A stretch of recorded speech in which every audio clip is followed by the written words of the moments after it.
Bonjour, mon nom est Gilles Brouillette. Je suis le président de l'Institut de formation transformationnelle. Notre organisation a été créée avec un objectif en tête, accélérer le développement du leadership à travers une méthodologie d'apprentissage transformationnel et développemental. Je ne sais pas si vous avez déjà remarqué, soit en vous regardant ou en regardant autour de vous, mais selon les statistiques, 80% des leaders actuellement sont plafonnés dans leur façon de faire, dans leur façon d'être. Les leaders ont tendance à répéter des comportements, même si ça ne fonctionne pas très bien, c'est comme s'ils n'avaient pas accès à d'autres façons d'être et de faire que leurs anciennes tendances et habitudes. En fait, il existe trois grandes tendances, trois habitudes que les leaders utilisent pour exercer leur leadership. La première, et ces trois grandes tendances-là, en passant, ce sont des tendances réactives qui limitent profondément l'efficacité du leadership. Donc, la première, c'est la tendance à la conformité.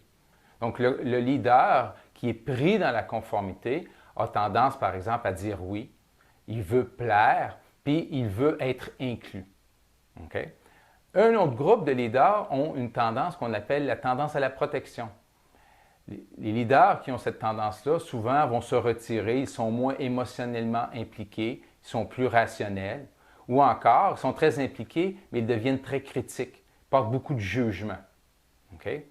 Et finalement, il y a une autre grande catégorie de leaders qu'on appelle les leaders qui ont la tendance au contrôle. On en connaît plusieurs, j'imagine. Et la tendance au contrôle, c'est la croyance que ma façon de faire, leur façon de faire est supérieure et qu'ils doivent imposer leur façon de faire sur les autres. Alors, le programme que je vais vous présenter aujourd'hui s'appelle le leadership conscient et transformationnel, a été créé dans le but de transformer ces tendances réactives-là en des tendances créatives et des tendances de leadership conscient. Donc, les gens qui vivent le programme, parce que c'est une expérience transformationnelle, c'est un 2 jours de transformation, vont amener les leaders à développer cette capacité-là d'introspection et de réflexion pour être capables de mettre au défi ces façons d'être-là qui limitent leur façon d'exercer leur leadership. Et les leaders en ressortent actuellement avec des nouvelles capacités conscientes et un nouveau niveau d'efficacité en leur leadership. Donc, les leaders deviennent plus agiles, beaucoup plus adaptables, beaucoup plus capables de travailler en collaboration, beaucoup plus capables de créer des relations authentiques avec beaucoup plus d'authenticité, avec beaucoup plus d'intégrité, capables aussi de regarder les situations dans une perspective beaucoup plus systémique.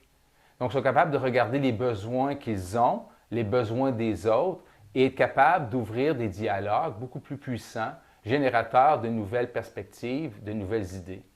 Ils sont beaucoup plus créatifs et beaucoup plus innovateurs. Alors, notre invitation, c'est que vous veniez avec nous participer à cet atelier-là, soit pour vous personnellement, ou évaluer cette formation-là pour voir si elle pourrait permettre aux leaders de votre organisation d'atteindre des nouveaux niveaux d'excellence. Alors, on vous attend, je vous remercie et au plaisir de se rencontrer.